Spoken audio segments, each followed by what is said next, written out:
하나님 은혜를 감사합니다. 오늘 말씀을 증거할 때 이 말씀이 우리 신앙의 뿌리가 되게 하시고 이 뿌리가 잘 정착되어 하나님 앞에 큰 믿음으로 승리하는 우리 성도님들 되게 하여 주옵소서. 예수님의 이름으로 기도합니다. 아멘. 제가 선교사님들하고 머문 그런 숙소가 조금 약간 떨어지는 숙소였어요. 근데 그 옆에 걸어서 한 200m 그 지나면 정말 샹글리아라는 아주 최고의 유명한 호텔에 한국인들이 물론 그것을 정죄하는 건 아닙니다. 흥청망청 취해서 그러한 관광을 하는 모습을 보았습니다. 하나님이 어떤 것을 기뻐하실까 그런 거 보면서 기도하는 그런 시간들을 내내 보내다 왔습니다. 자, 오늘 이 말씀의 제목은 신앙의 뿌리와 열매입니다. 여기 화면을 한번 띄울까요? 네. 잘 보이십니까? 잘 보이시죠? 네. 본문은 이 짧은 내용이지만 신앙의 단계를 잘 설명해주는, 소개해주는 그러한 본문 말씀입니다. 우리에게 신앙의 뿌리를 내리는 단계, 자라나는 단계, 열매를 맺는 단계를 한 폭의 그림처럼 이 말씀이 그려주고 있습니다. 본문 6절 7절 초반에 보면 그러므로 너희가 그리스도 예수를 주로 받아 그 안에서 행하되 그 안에 뿌리를 내리며, 뿌리라는 말이 굉장히 강력한 이미지로 저에게 다가옵니다.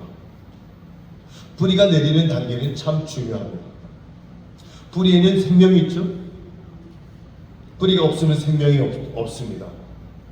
꽃꽂이를 생각해보면 알 수 있죠. 꽃꽂이. 내일 행사 때문에 꽃꽂이에 참여해 주신 분들에게 다시 한번 감사를 드리고, 예쁘죠? 꽃꽂이. 꽃꽂이를 보면 잘 알 수 있습니다. 꽃이 멋있게 지금 보여지지만 이 꽃꽂이는 한 2주가 지나면 다 시들어버리고 맙니다. 왜일까요? 뿌리가 없기 때문입니다. 금방 시들죠. 거목과 묘목의 차이가 있죠. 이 옆에 이 길을 옆에 이 산책로를 조성할 때 나무를 심고 받침대를 이렇게 지지대를 묶어 놓더라고요. 근데 1년이 지나고 그 지지대를 뺐는데 굉장히 큰 태풍이 불어왔는데 옆에 있는 이팝나무 큰 나무가 뿌리째 뽑혀서 쓰러지더라고요. 왜 그럴까요? 뿌리가 더 내리지 않았기 때문입니다. 우리 김철호 원장님 더 잘 아시겠지만, 그러나 이 거목은 어때요? 거목은 풍랑 속에서도, 태풍 속에서도 버틸 수 있습니다. 그 이유는 뿌리가 대단하기 때문입니다. 산불이 일어날 때마다 안타까운 그런 마음이 있죠. 산불이 자주 일어나는 것을 보죠. 그런데 잿더미 속에서도 뿌리가 살아있으면, 나무가 타도 뿌리가 살아있으면 놀랍게도 그 나무는 다시 살아납니다. 뿌리가 있으면. 결국 뿌리의 문제입니다. 내 신앙의 뿌리는 어떻습니까? 여러분들의 신앙의 뿌리는 지금 어떻게 내려가고 있습니까? 이것은 굉장히 중요한 문제입니다. 뿌리가 있는 성도는 어떤 어려움이 와도 버팁니다. 견뎌냅니다. 승리합니다. 뿌리가 내렸다면 쉽게 무너지지 않습니다. 그래서 오늘 이 말씀을 보면서 너희가 그리스도 예수를 주로 받았으니 그리스도와의 확실한 관계를 맺었는지 안 맺었는지를 사도 바울이 집중적으로 오늘 말씀에서 지금 다루고 있습니다. 우리의 믿음의 핵심은 언제나 그리스도입니다. 예수 그리스도. 사도 바울의 이 글을 보면요, 언제나 그리스도 예수 그리스도 안에서 그리스도로 말미암아 그리스도로 충만하여. 그래서 빌립보서 3장 8절에도 보면 내가 그리스도를 얻고 그 안에서 발견되기를 원한다고 자기의 소원을 말하고 있습니다. 그리스도는 뭡니까? 우리의 죄 문제를 완벽하게 해결해 주신 분이 예수 그리스도입니다. 로마서 8장 1절에 그리스도 예수 안에 있는 자에게는 결코 정죄함이 없다.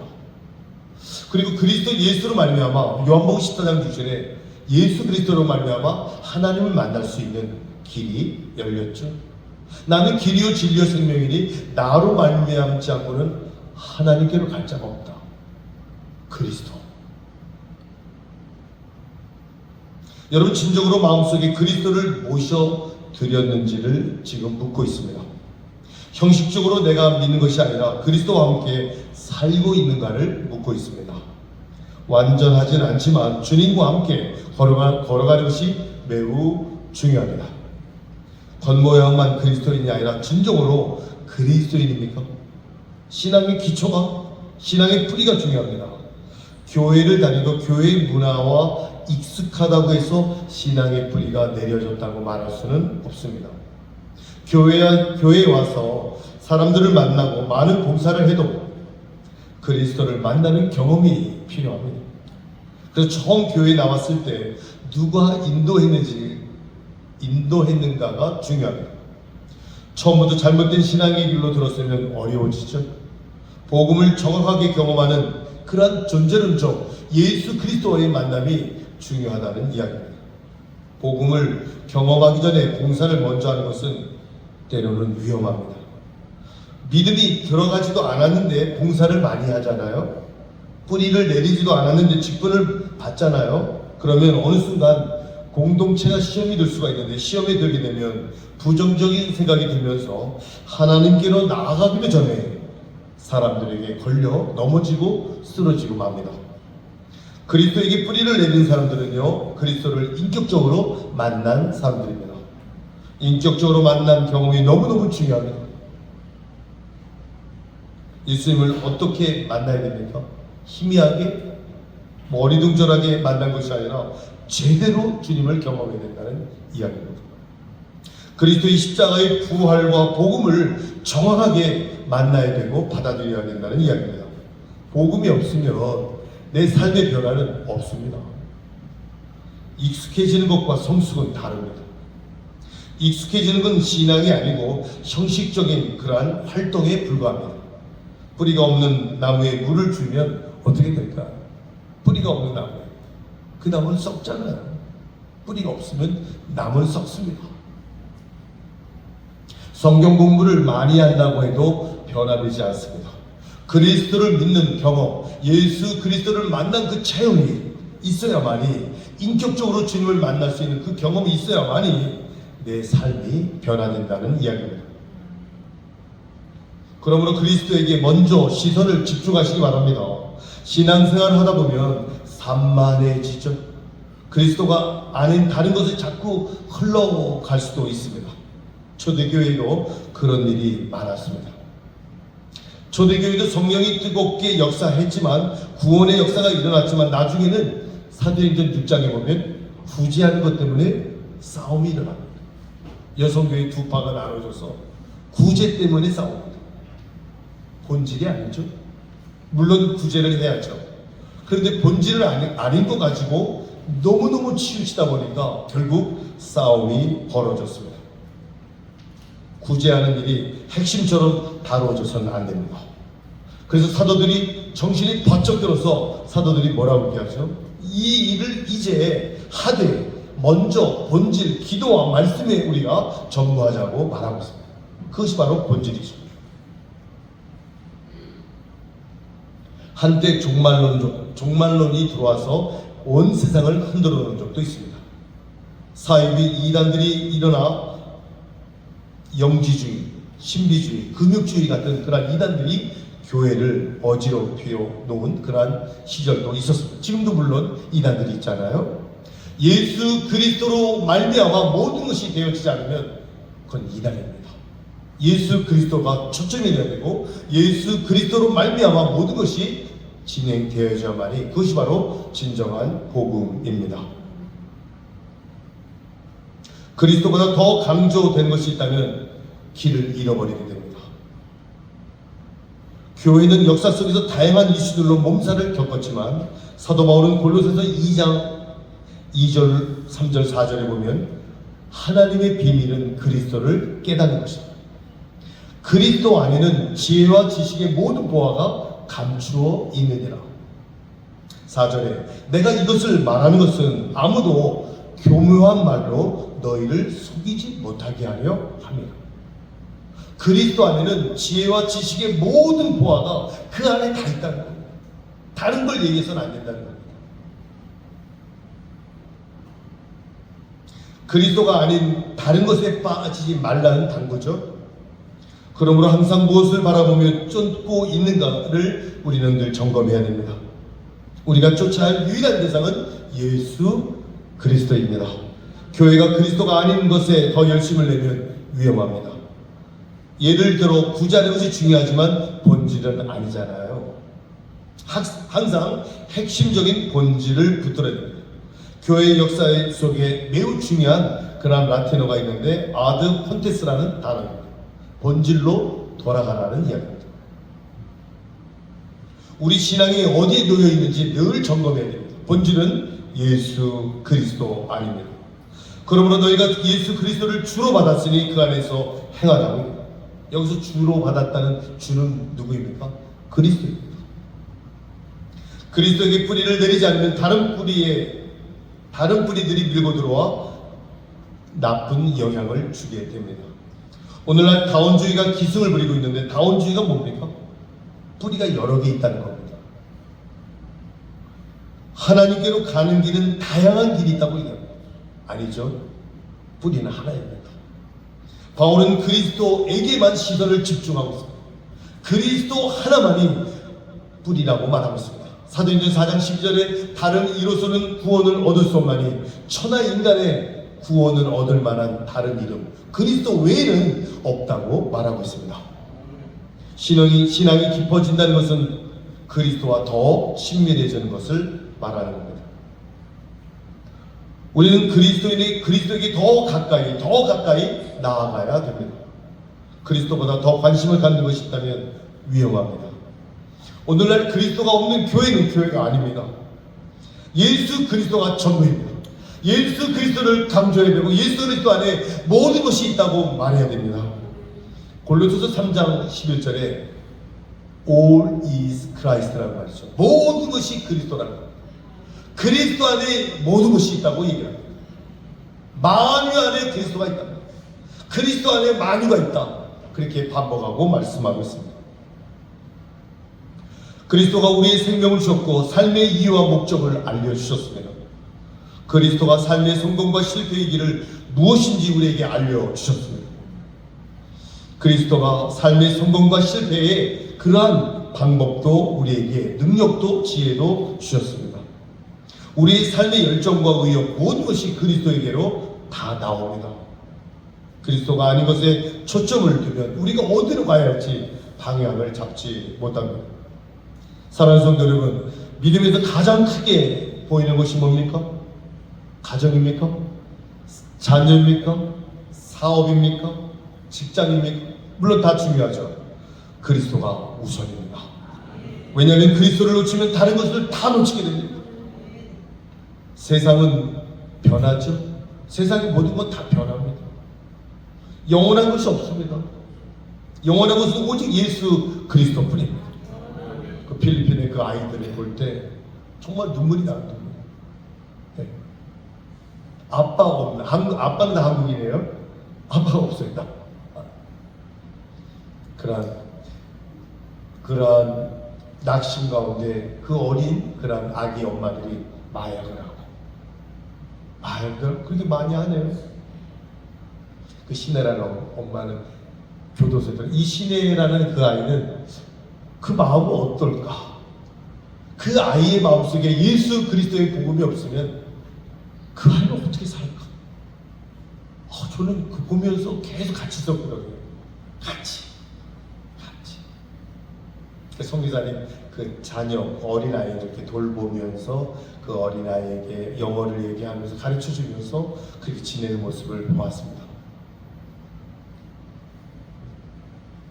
그 성기사님 한국에 시내를 데리고 올 기회가 있다고 하는데 오면 우리 교회 한번 오라고 하고 싶어요. 영상 보시면요 그 아이에 대한 영상이 그냥 좀 수두룩합니다. 얼마나 한국 사람들이 많이 봤는지 몰라요.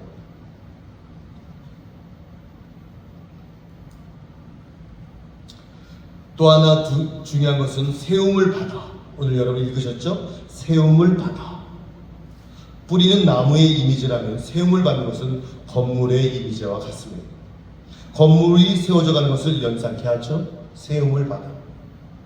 신앙은 벽돌이 하나하나 쌓여가듯이 건물을 세워가는 것과 같습니다. 그러나 벽돌이 그냥 있다고 되는 것은 아니죠. 벽들을 쌓아 올려야 됩니다. 집을 만들어 올려야 됩니다. 세워 가야 됩니다.